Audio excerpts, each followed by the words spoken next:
Hello and welcome to this video on chi-square versus fit indices in confirmatory factor analysis and structural equation modeling. My name is Geiser. I'm an instructor with QuantFish.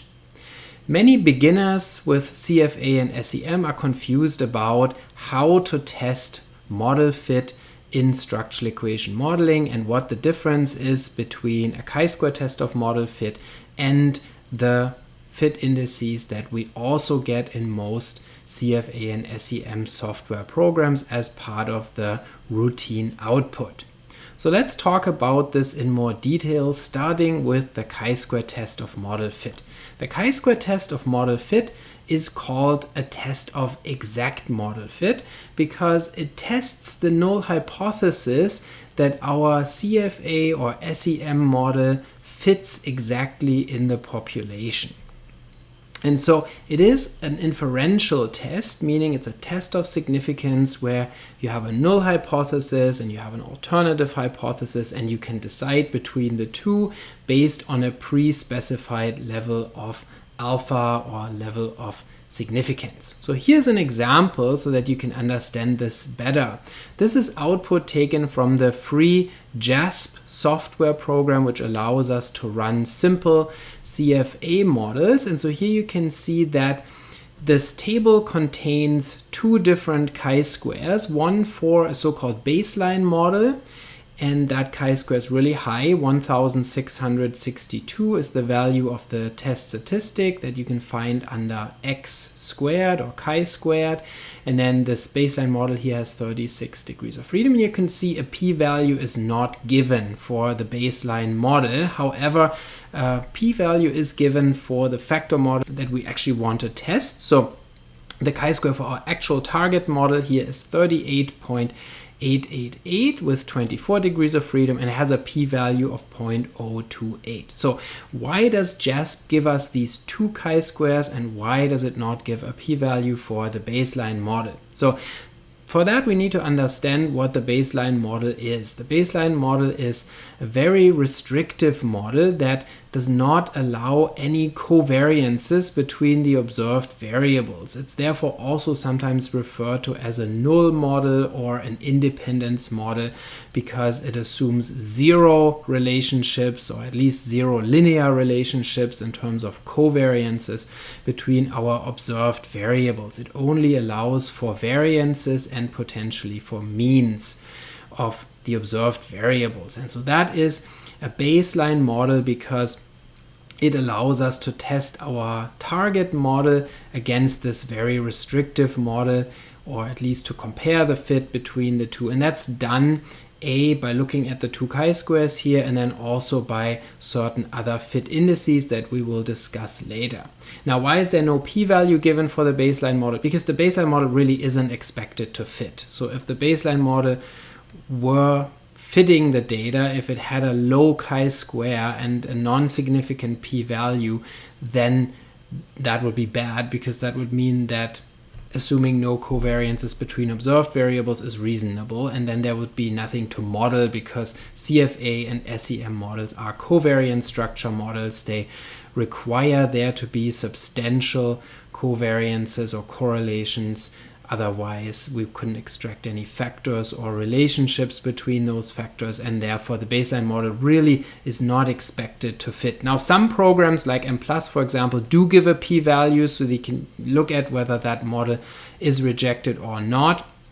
But JASP doesn't do this. So JASP gives us a p-value for our target model, and here you can see this p-value is smaller than an alpha level of 0.05 that is commonly used for significance testing, which means this factor model that was specified here would actually be rejected in terms of the chi-square if we test it at a significance level of 0.05, because the p-value here is smaller than 0.05. This is something that confuses a lot of people because oftentimes, or usually in significance testing, we are happy when we find a significant p-value that is smaller than our pre-specified level of alpha, but in the case of model fit testing, we're often not so happy to find a significant chi-square test, because this means our model is rejected according to the chi-square.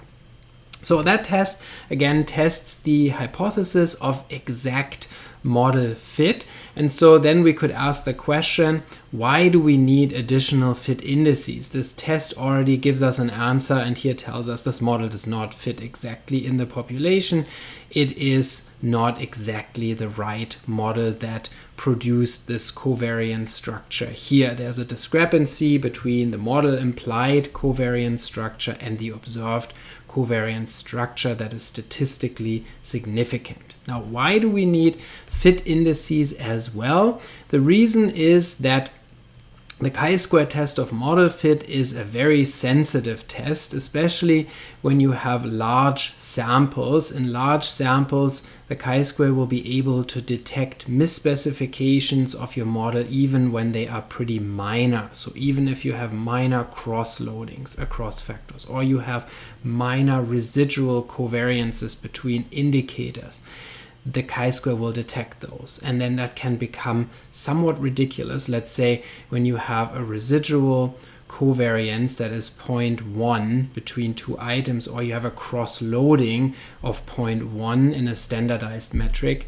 between or of an indicator on a non-intended factor, and you don't specify that cross-loading, chi-square will be significant if you have a large enough sample. And then we would say, well, this is maybe not relevant to us, and we shouldn't reject the model because that cross-loading really isn't substantial enough, or that residual covariance isn't substantial enough for us to make a difference. And so therefore, also fit indices have been developed that are less strict in terms of their criteria or evaluation of model fit. And now that comes with other problems though, as we will see, because then the question is, which index should you use? What is a cutoff value that is non-arbitrary or that is reasonable? But that's the reason, first of all, why we also have fit indices. Now let's take a look at those, and there are different classes of fit indices.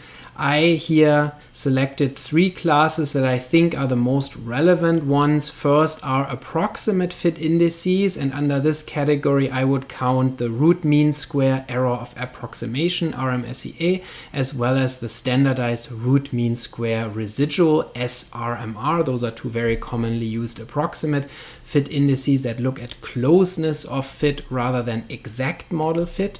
And then second, we have so-called incremental fit indices, which look at the fit of our model relative to the baseline model. And that's where you can see why this baseline model chi-square is relevant, because it is used in the computation of incremental fit indices such as the comparative fit index CFI and the Tucker-Lewis index TLI.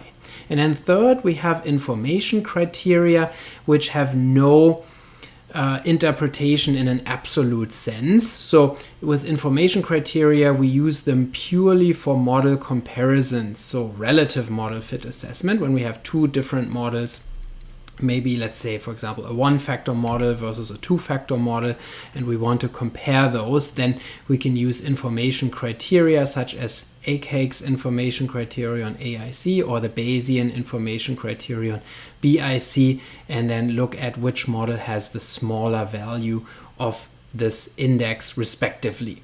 So let's go through an example for those fit indices as well, so that you can see what they look like and how they would be interpreted in terms of good or bad model fit. And those are taken also from the JASP output for the same model for which I showed you the chi-square previously.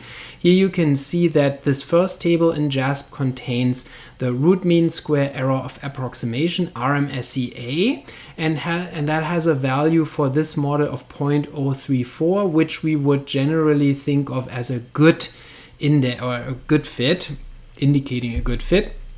Any value of RMSEA that is smaller than 0.05 is typically considered as indicating good model fit. And so here this is smaller than 0.05, and therefore we would say, oh, this has a decent approximate fit, even though the chi-square indicated it didn't fit exactly. For the RMSEA, we also get a test of significance or a p-value for the hypothesis that the RMSEA is smaller than or equal to 0.05 in the population, which is the benchmark that we commonly use. And so that p-value is given here in the output, and it's 0.925. So this means the hypothesis that the RMSEA is smaller than or equal to 0.05 in the population does not have to be rejected. So this means also we don't reject the hypothesis of approximate fit here.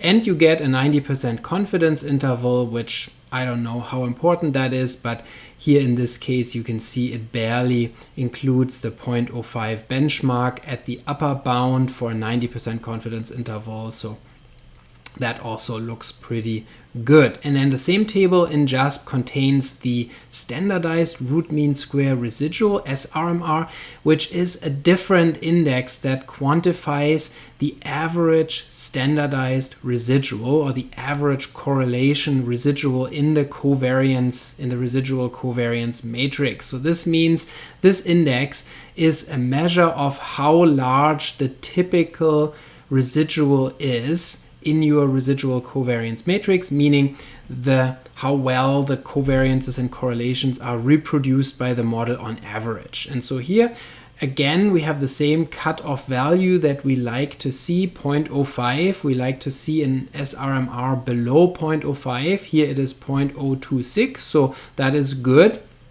And so this indicates that the average residual here really wasn't that large. So the model did a pretty good job reproducing our correlations in the data, and there wasn't a large average size of the residuals. Good thing is that RMSEA and SRMR have the same cutoff, so in that table, so to say, you have an easy time interpreting those values because you're looking for values both of which should be smaller than 0.05 for both RMSEA and SRMR, and here they both are below 0.05, so that's a good sign. Now the RMSEA measures something different compared to the SRMR. The RMSEA relates the amount of misfit as measured by chi-square to the degrees of freedom of the model. So it takes parsimony into account more strongly than does the chi-square test of model fit. So it rewards models that have fewer parameters, and the SRMR is more directly a measure of the residual, so it has a more intuitive interpretation as the average residual, so to say. Next, we have a table with comparative or incremental fit indices, and here really the two ones that are most frequently used are at the top, the CFI and the TLI. Those relate the chi-square of the baseline model, which is typically large, to the chi-square of the target model, which shouldn't be large, hopefully, for a good model. And so then the discrepancy between the baseline chi-square, which should be high, and the target model chi-square, which should be low, should be big. There should be a big discrepancy, and that will lead to an index of CFI and TLI that are to values of those that are close to 1 for a model that is much better than the baseline or independence model. So meaning the better our model relative to the independence model, the closer the CFI and TLI will be to 1. And at least one of them can even go slightly above 1, so they're not norm. The TLI can be larger than 1, and so those values then indicate good fit, like in this case, where both of them are above 0.95, which is a common cutoff. So at 0.99 and 0.986, they're both close to 1, which would indicate that our model is much better than the baseline model. The remaining indices here in this table, most of them are not frequently used. The NNFI or Bentler-Bonnet non-norm fit index is actually the same one as the TLI, and you can see that it has the exact same value, 0.986.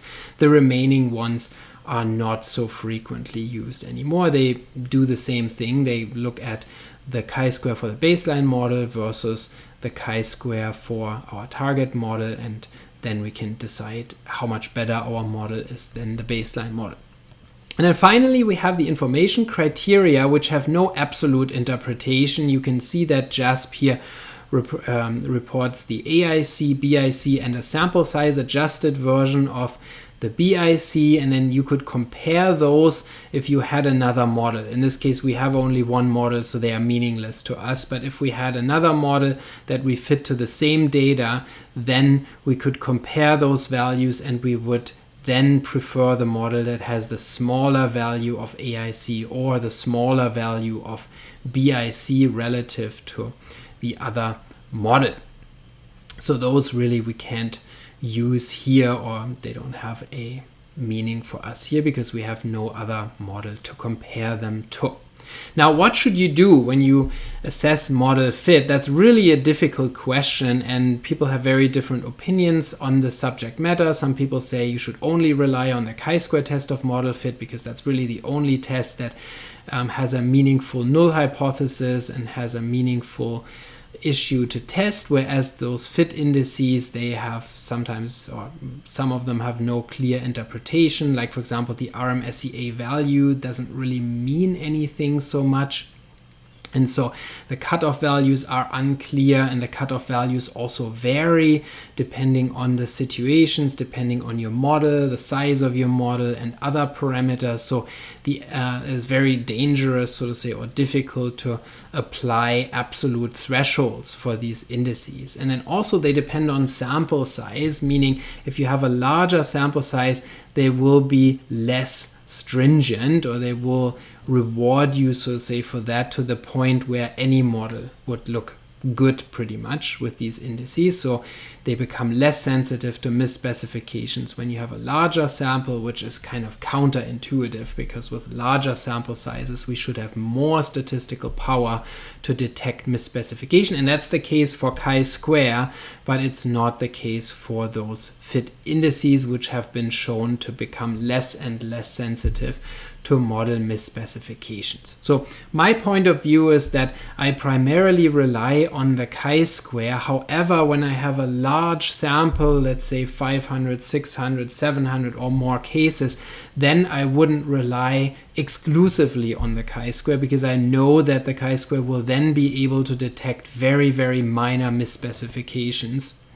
And in that case, I would put more emphasis on looking at the residual covariance matrix, specifically the standardized residual covariance matrix, to see which covariances in my data are not well represented by the model. So where do I find large residual correlations in my data that the model doesn't do a good job explaining, and then I can decide, are those substantial enough to where I need to modify the model to represent those covariances better. I find relatively little value in looking at the fit indices because they don't clearly point me to problems with the model. They don't show me what I should change about the model, and so that really can be done in a better way by looking at model residual covariances, model residual correlations in terms of a standardized residual matrix, and you get those in most programs for structural equation modeling. I also have a separate video where I discuss residuals, so check that out as well. And then also feel free to check out the description for courses on structural equation modeling that we offer through QuantFish, and I'll see you next time.